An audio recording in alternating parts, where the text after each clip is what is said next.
हंसी नहीं होती ना। हाँ तो ये बात क्यों? मैंने गलती की तो मैं बहालपुर नहीं जाने दिया। देखो हो गई ना गलती। हाँ वैसे भी तुम थक गई होगी। मैं तो पिछले 15-20 दिन से यूं ही ब्रिटिश एम्बेसी के चक्कर काट रहा हूं। कैसा खूबसूरत सन्नाटा है शम्मा। हम अपने बुजुर्गों की इजाजत से चंद सुकून के लम्हे यहां गुजारने आए। तुम तो संजीदा हो गई है। क्या बात? कोई कुछ नहीं जानता, सब उल्टे सीधे फैसले करते रहते हैं। मैं भी यही कहता हूं, मगर क्या करें शमो, ये फैसले तो वही करते हैं जो हमें चाहते हैं, जिन्हें हमसे इतनी मोहब्बत है कि हमारे दुख के तसव्वुर से भी काम जाते हैं।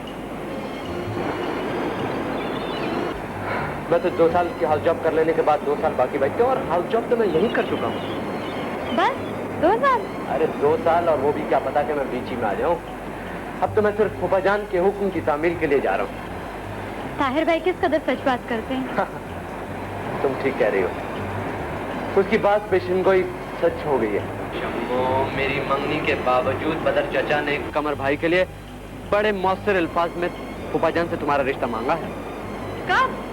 हाँ, बस घबराने की कोई बात नहीं, मैं उस वक्त लाहौर ही में था। अब्बू ने क्या कहा? हाँ, मेरा टिकट इंग्लैंड का कटा दिया, ये किया। आप हंस रहे इतनी खौफनाक बात पर? कोई खौफनाक बात नहीं है, ये तो उन्होंने सिर्फ फसाद को खत्म करने के लिए फैसला किया है। और बस सब कुछ ठीक हो जाएगा। मौसम बहुत अच्छा है, आइए चले।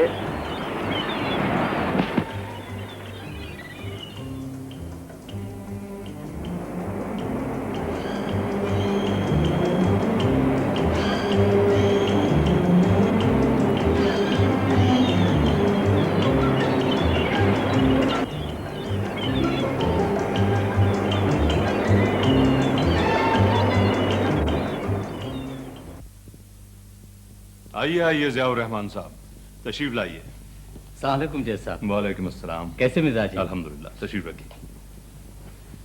नासिर अब्बास साहब की बेटी की शादी में शिरकत न करने का मुझे बहुत अफसोस है। मैं जरा जरूरी काम से खैरपुर चला गया था। आपको मेरा खत तो मिल गया होगा। वो 80,000 रुपए वाला? खैर अब वो कोई मसला नहीं रहा, और भाई साहब से भी उसका कोई जिक्र न कीजिएगा। बेहतर। मैंने आपको इसलिए जहमत दी है कि जमीन, जेवर, शेयर्स, इंश्योरेंस वगैरह ये सब कागजात इस ब्रीफ केस में मौजूद है। ये सब मैं चाहता हूं कि शमा के नाम ट्रांसफर हो जाए। ये जी हाँ, मेरे पास सिवाय शेयर्स, जेवर और कैश अकाउंट के तकरीबन आपके तमाम जरूरी कागजात की नकलें और फाइलें मौजूद हैं। मेरे जहन पर एक अजीब सा बोझ है, समझ में नहीं आता कि क्यों। मैंने ये काम इसलिए आपके सपुर्द किया है कि आप मेरी बच्ची के नाम ये सब कुछ करके जी अखबार में इश्तिहार जरूर दे दें। जी क्या फरमाया? हर चीज। आप तो खुद कानूनदा हैं, हजारों रुपए रजिस्टरों पर खर्च हो जाएंगे जज साहब। मेरा ख्याल है कि इन हालात में ये मुनासिब नहीं रहेगा। उस मकरू चेहरा बूढ़ा मियां गुलाम रसूल को एक्सपोज करने के लिए मैं सारे फैसले कर रहा हूं वकील साहब। शमा के नाम हर चीज हो जाएगी तो वो खुलकर सामने आ जाएगा। मियां साहब की दिलचस्पी मेरा ख्याल है कि सिर्फ साहिवाल की बाग की हद तक महदूद है, और वो बाग अभी तक आपकी वालिदा के नाम है। वो कैसे आपका मुकाबला कर सकता है? दुश्मनी निकालने के 200 साल पुराने हथकंडे उसने अपना रखे। मेरा तो ख्याल है कि कोई मजनून आदमी है। मगर कई सियानों को मजनून बना चुका है। मैं तो उसे पागल खाने पहुंचा कर ही दम लूंगा। ये कागज खैर मैंने आपके हवाले कर दिए हैं जी। और वकील साहब, मुझे भाई साहब के यहाँ जाना है एक बड़े जरूरी काम से। हो सके तो शाम को आप तशरीफ ले आएं, कुछ और तफसील से बातें हो जाएंगी। जी बहुत बेहतर। अच्छा, खुदा हाफिज। खुदा हाफिज।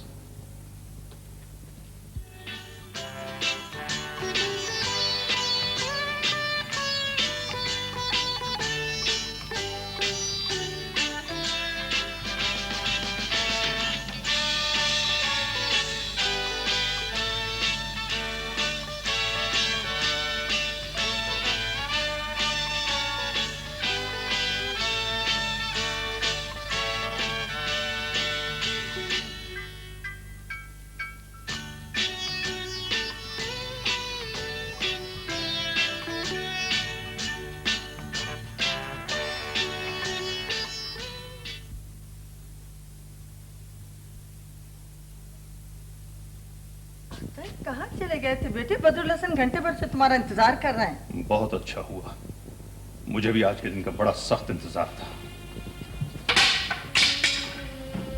खैरियत है अख्तर? काश की खैरियत होती। तशरीफ रखिए भाई साहब। तुम मुझसे नाराज हो अख्तर? तुमने मेरे खत का जवाब नहीं दिया। मुझे जवाब चाहिए।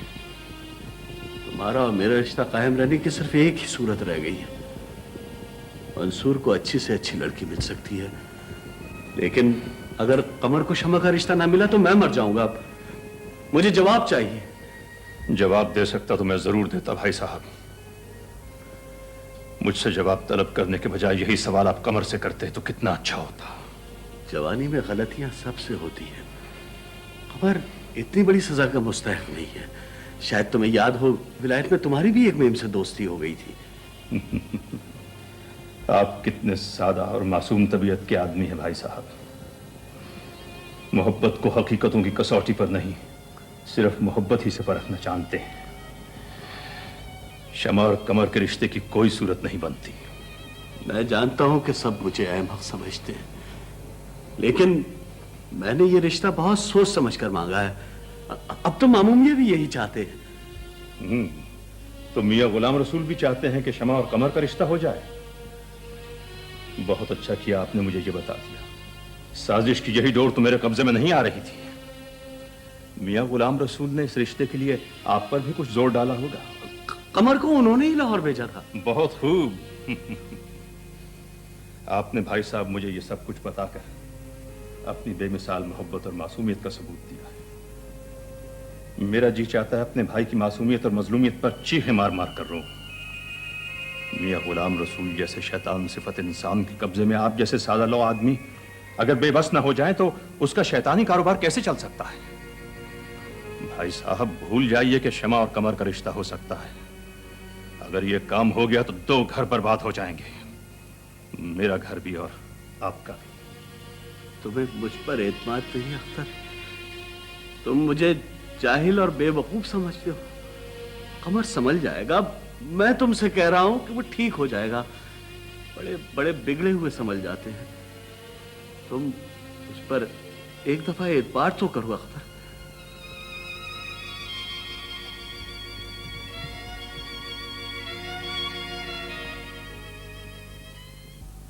ए जहाँ आ रहा? जी अम्मा। तो मुझे हॉल हो रहा है, तुम्हारे अब्बा नहीं आए अभी तक। अम्मा हॉल क्यों हो रहा है? वो गए ही ऐसी बात करने के लिए है कि झगड़ा तो होगा। क्यों भी झगड़ा क्यों होगा? वो तो शमा का रिश्ता लेके गए हैं, झगड़ने की इसमें क्या बात है? अरे तू क्यों जल गई इस रिश्ते से? मैं तो समझी थी तू बहुत खुश होगी। अम्मा खुदा के वास्ते कुछ तो ख्याल करो। मुझे कुछ मत कहना। हाँ मगर अब तुमने पूछा है तो मैं बता रही हूँ। क्या? शमा का रिश्ता देना था तो पहले दिया होता। अब लकीर पीटने से क्या फायदा? और फिर मंसूर भाई का क्या कसूर है? हाँ बीबी, मैंने तो नाहक तुझसे पूछा। मुझे क्या खबर थी कि मंसूर भाई तुम्हारे बड़े चहीते भाई हैं, चाहे वो तुम्हें कभी पूछे ना पूछे। पूछने ना पूछने से क्या होता है अम्मा? वो जहाँ कहीं भी मिलते हैं मोहब्बत और तमीज से बात करते हैं। मुझे तो याद नहीं कि वो कभी मिले हों और उन्होंने आपको सलाम ना किया। अरे बड़ी सलामियां मिलती है तेरी ददियाल से, मुझे बहुत सलामियां मिलती है। सलामियां बटोरते बटोरते तो मेरा पूरा घर भर गया। चलिए उठ, बढ़िया हिमायत करने वाली अपनी ददियाल बात।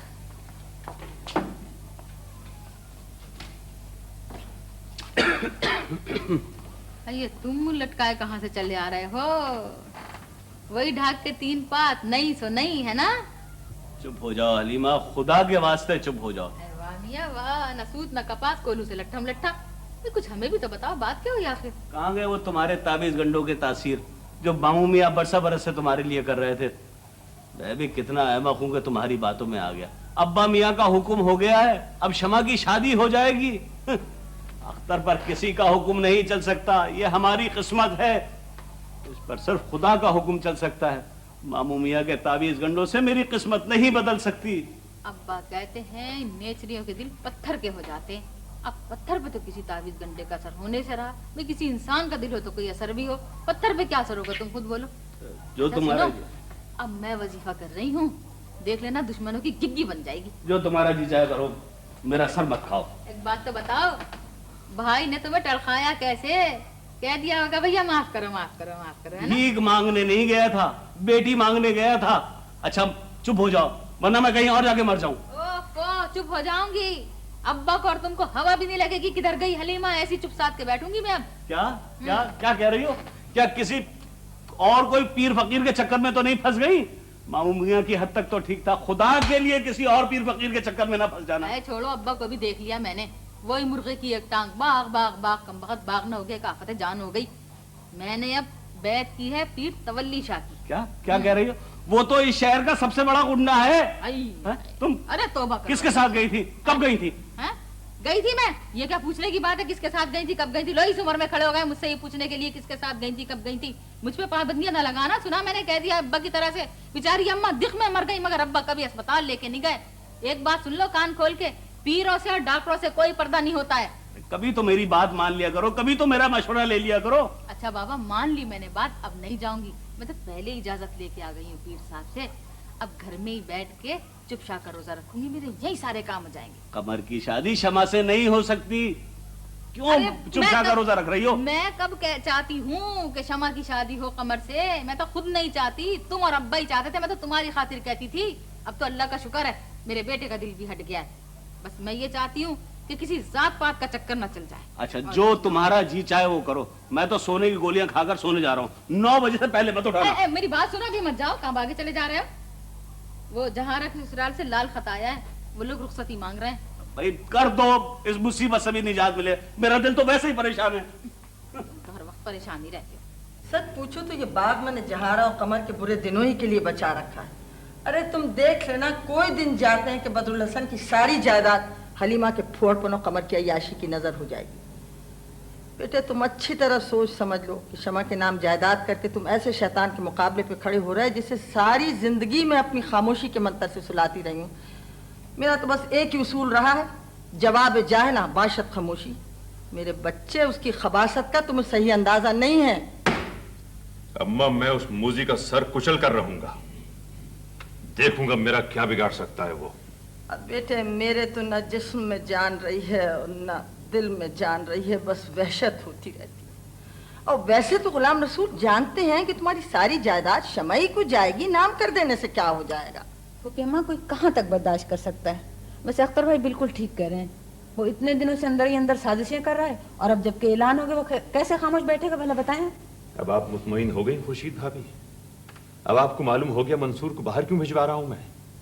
ये मियाँ गुलाम रसूल अब खुल्लम खुल्ला दुश्मनी करेगा मंसूर से। आप ठीक कह रहे हैं अख्तर भाई। वैसे मेरे ख्याल में तो ना तो हलीमा भाभी इतनी बुरी है और ना ही कमर। ये जो बदर भाई के घर पे ये नहुसत तारी है ना, ये वही बुढ़ा है कमबख्त मारा। खुदा करे ऐसा ख्वार हो कि हश्र तक याद रखे। अल्लाह तुम्हें अपने इरादों में कामयाबी अता फरमाए बेटे, मगर मुझे बहुत खौफ है। ये इस पीरी मुरीदी के चक्कर में गुलाम रसूल की ताकत आजकल बहुत बढ़ी हुई है। अरे छोड़िए अम्मा, बहुत देखे ऐसे जाली पीर। आदाब पप्पू, मेरा हेल्थ सर्टिफिकेट आपके बैग में रह गया था क्या? अरे हाँ बेटा, कल जब तुम दोनों चले गए तब मैंने अपना बैग देखा, उसी में पड़ा हुआ था। चलें ठीक। अरे ताहिर, वो किश्वर भाभी और नासिर भाई कब आ रहे हैं? वो कल पहुंचेंगे भावलपुर से। लो कल पहुंच रहे हैं वो लोग, फिर तो मेरी मुलाकात भी नहीं हो सकेगी। अरे चाचा आप कब जा रहे हैं? आज शाम की फ्लाइट से। ओ ये तो गड़बड़ हो गई। क्यों, क्या हो गया? आज शाम तो मैंने शमा और मंसूर की होटल में दावत कर रखी थी। ओह आई सी। चलो भाई तुम्हारा दिल रख लेते हैं, आज नहीं कल रवाना हो जाएंगे। थैंक यू चाचा, जिंदाबाद, थैंक यू वेरी मच। अरे मंसूर बेटे, वो तुम्हारे कागजात मुकम्मल हो गए? यस, सारा काम ठीक ठाक है। थोड़ा सा प्रॉब्लम था वीजे का, वो मुस्तफा काजिम साहब ने हल कर दिया। Oh good. बहुत अच्छे दोस्त हैं अख्तर भाई आपके। 3 साल वो हैदराबाद के कमिश्नर रहे और मेरी और मंसूर की बराबर हर लिहाज से खबरगिरी करते रहे। बहुत अच्छा आदमी है वो, और मेरा बड़ा अजीज दोस्त है। अच्छा अम्मा, फिर कल रवानगी, आज इन्हें डिनर कर लेने दें। Thank you. खुदा हाफिज। खुदा हाफिज।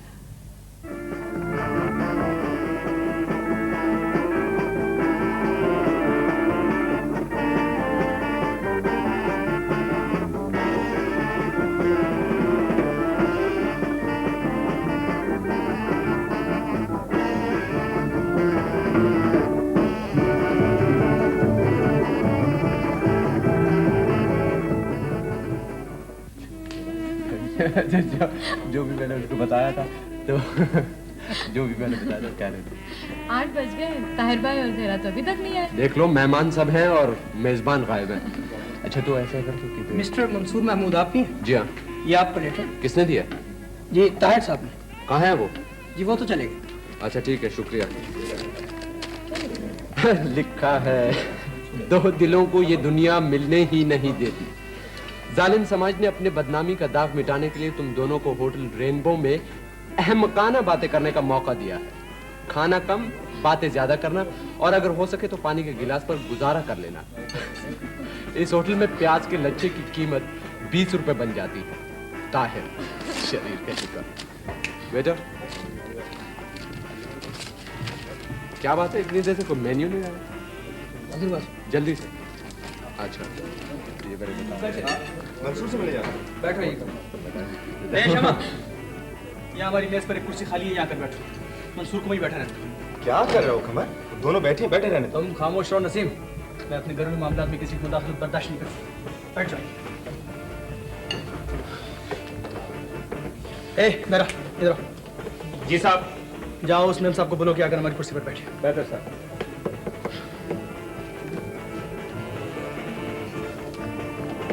बेगम साहब, आपको साहब बुला रहे हैं।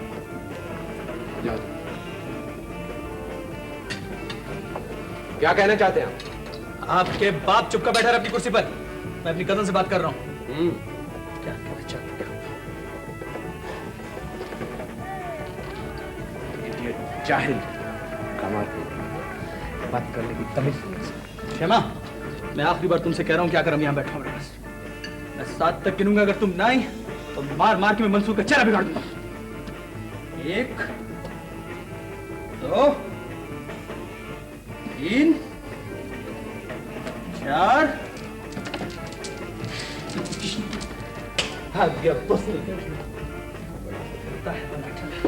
ये वही लड़का है जो आसिफ शाह के साथ यहाँ था? Yes sir.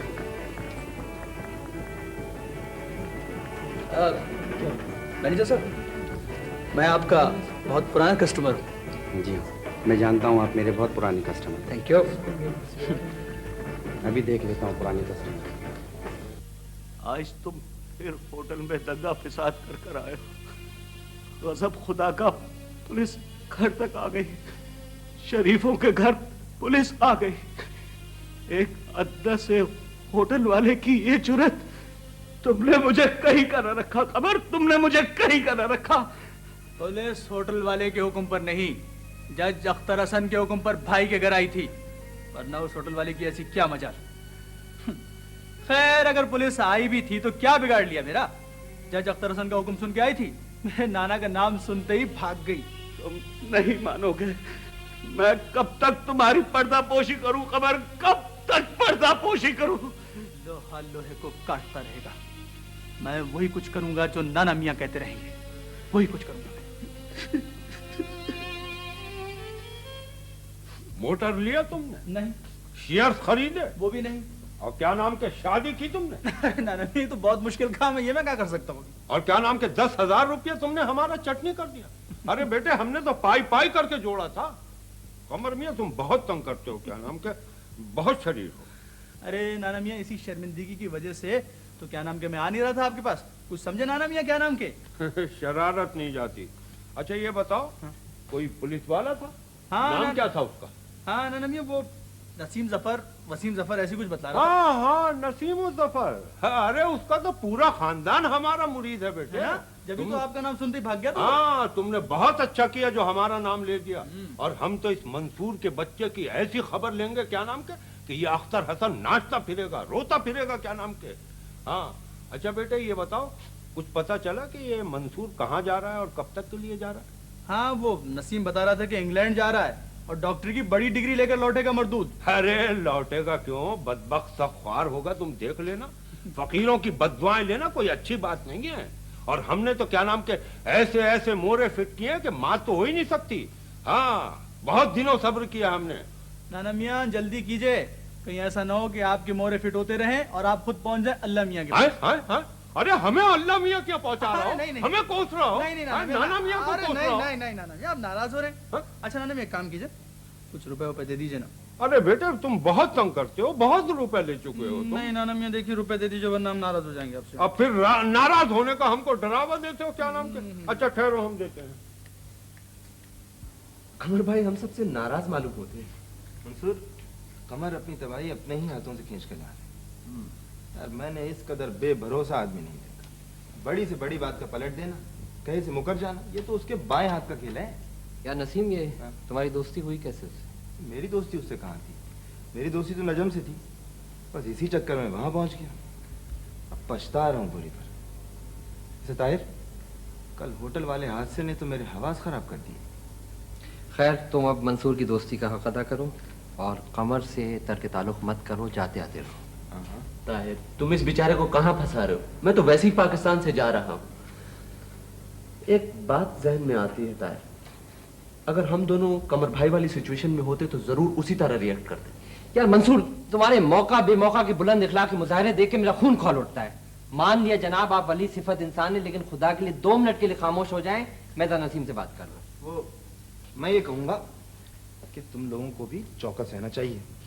ये कि कमर आदमी बेड़ा है, समझे? तुम आते जाते रहोगे, अगर मैं कराची में ना भी रहूं तो अब्बा को मुतला करते रहना। हाँ, अगर कोई बात खुल के सामने आई तो ना।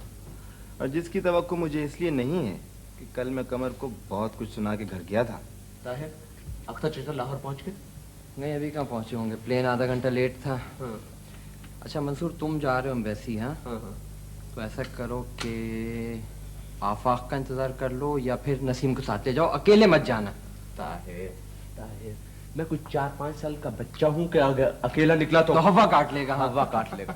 वैसे आज ताहिर के चेहरे पर शर्लक होम जैसा सस्पेंस मालूम होता है। मेरा ताहिर, मैं अकेला ही जा रहा हूँ। खुदा हाफिज। खुदा हाफिज। खुदा हाफिज।